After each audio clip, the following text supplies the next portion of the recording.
Welcome back, Anchored Outdoors viewers. I'm here today to show you a great recipe for a chickweed falafel.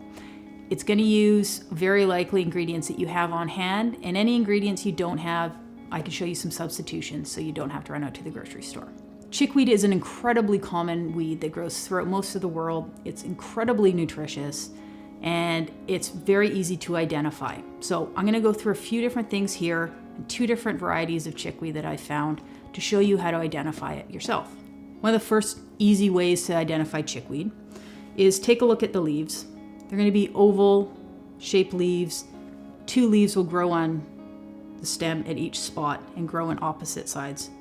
The leaves themselves are green, oval shaped with a point on the end. Another great way to identify chickweed is if you pull the stem apart, there's a stretchy string in the middle. Now, chickweed isn't the only herb that does this. There are a couple others, but it's one of the great ways to identify it.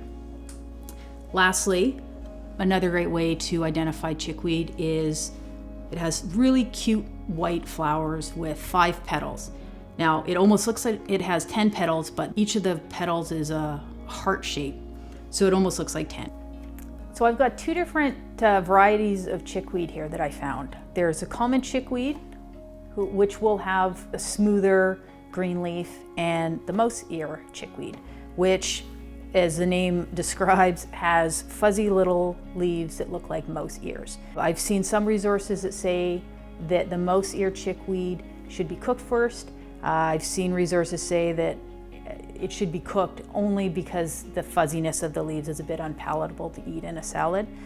Either way, we're going to be cooking it today, so it's not an issue. So the ingredients for falafel are very simple. You probably have most of these on hand. First, you start with dried chickpeas. Now, it's important that you don't use cooked or canned chickpeas for this. They have to be uncooked, soaked chickpeas. A dried chickpea usually increases in size about 3 times. So for the recipe, I included both. You start with about 1 cup of dried chickpeas, ends up being 3 cups.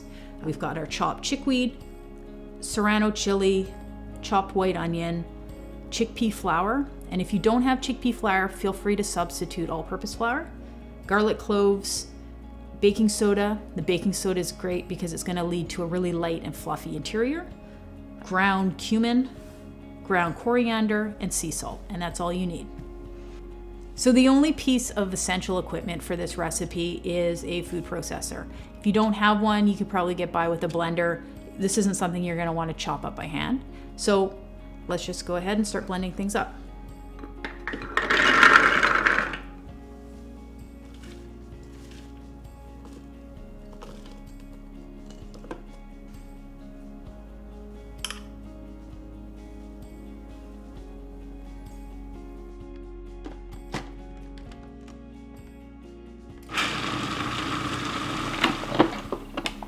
Blend until you reach your desired consistency where the falafel can be easily formed. I've shaped mine as quenelles, but you can use an ice cream scoop or form by hand in any shape you wish. So the falafel mix is set aside for 30 minutes, which is needed to ensure that the flour has absorbed the liquid. It's going to hold the mix together better. If you don't do that, it's likely to fall apart in your oil. The oil I'm using is canola oil. It's 350 degrees. I'm going to deep fry the falafel, which is going to give the best results. If you don't want to deep fry, you can shallow fry or bake it if you'd like.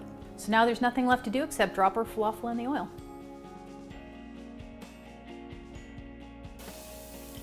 Okay, these have cooked for about 2 minutes. You can see they're nice and golden brown. Just going to let the oil drain off for a second. And then dump them onto a paper towel lined plate. They're really, really hot right now, so just let them sit just for about a minute. You can serve them with fresh lemon juice squeezed on top. My favorite way to have it is with garlic sauce. And if you want to know how to make that, check out the members only area of Anchored Outdoors. There's a recipe for it. You can serve it in a pita with some veggies on top, but they're great plain, just with a little sauce. Dip it in hummus or garlic sauce. It's fantastic.